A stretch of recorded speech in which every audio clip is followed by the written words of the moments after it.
I use oil, and a lot of the reason is I just love the richness of the colors. That's but the only way you can get them is through oil.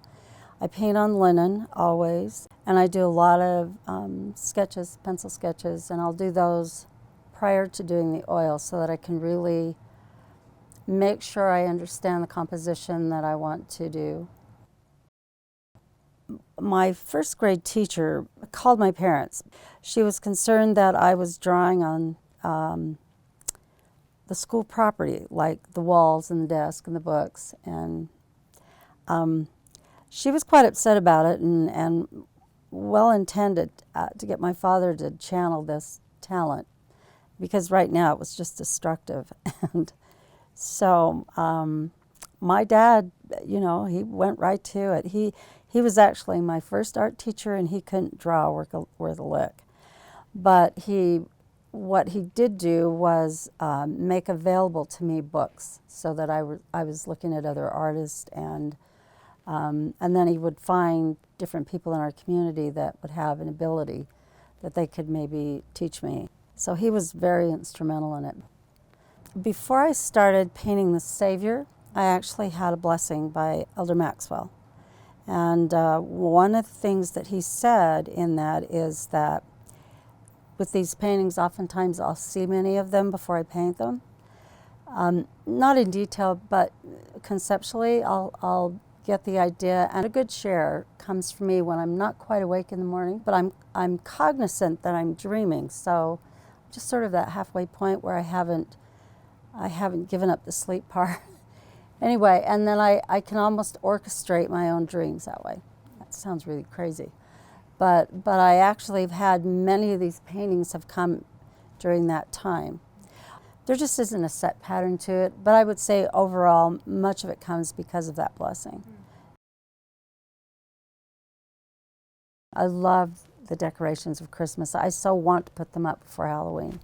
You know, it's just I'm way into the Christmas thing. So I started collecting these fairies, and it was through a company that they bring out a new one every year. You know, so I really did start to collect those to put on our tree. So every year I was adding more fairies or something to do with a fairy habitat or something.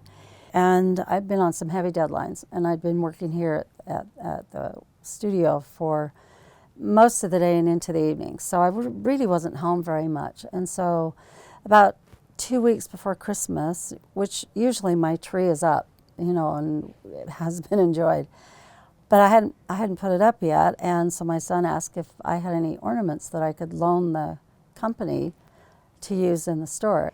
They took the entire collection, put on this 16-foot tree, and it was beautiful in the gallery, but then I would come home from work, be it late, and there'd be no Christmas tree. And I thought, okay, I'll just put something up, you know. I'll get a tree and I'll put something up. And I thought, you know, maybe I'll just do some things of Christ. I'll just go back to Modern Display or wherever, and I'll see if they've got anything that has to do with Christ. And there was nothing. There wasn't anything that would hang on a tree. There were the crash and lots of all those kinds of things, the nativity and stuff in there, but there were no ornaments of the Savior.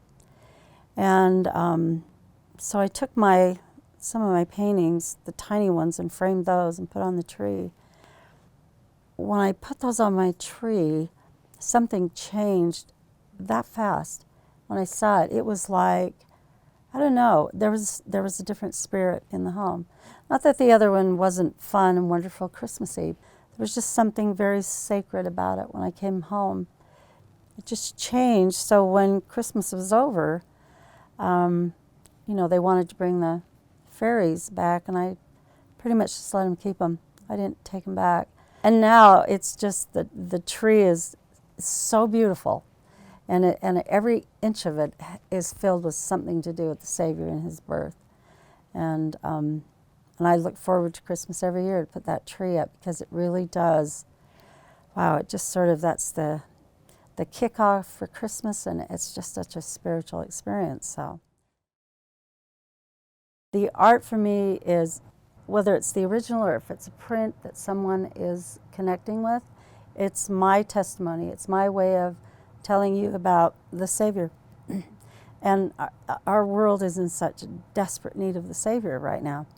And it just seems to be crumbling everywhere you look. And everywhere you look, you can see that if the Savior were in the core, the center of whatever was going on in that conflict, the conflict would dissipate and we wouldn't have it. There would be peace. So my hope is that people see the work and it somehow ignites something in their heart, that either they're missing something and they'd like to have that in their life, or if they're already there, that it can just deepen and enhance it.